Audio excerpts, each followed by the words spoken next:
Hi, and welcome to another software release update video for Axis OS, the operating system that powers our Axis Network devices.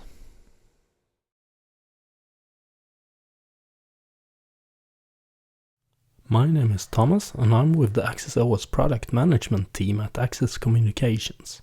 In today's video, we will go through features and updates in Axis OS 12.3.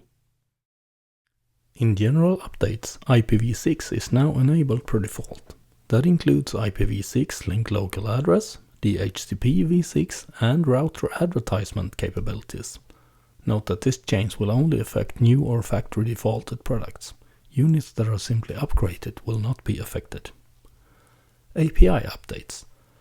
The following device configuration APIs have now moved from beta to stable and are ready for production use. Certificate, Firewall, SNMP, LLDP, and Virtual Host OIDC. Furthermore, Time API is added to Device Configuration API as beta. This API will replace the current Time API in Axis OS 13. When it comes to cybersecurity, we have now updated curl to version 8.11.1.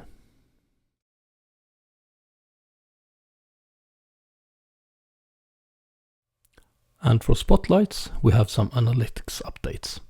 For Axis Object Analytics, we have added the possibility to copy the scenario ID in the web interface.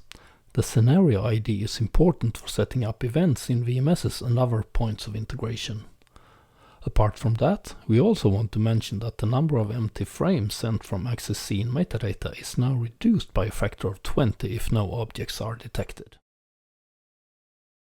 And that concludes the Axis OS 12.3 release update. Stay tuned for the upcoming video content covering the Axis OS 12.4 release in May. Thank you for tuning in. Please explore the provided links for more information and subscribe to our Axis OS playlist on YouTube. Until next time, take care and goodbye.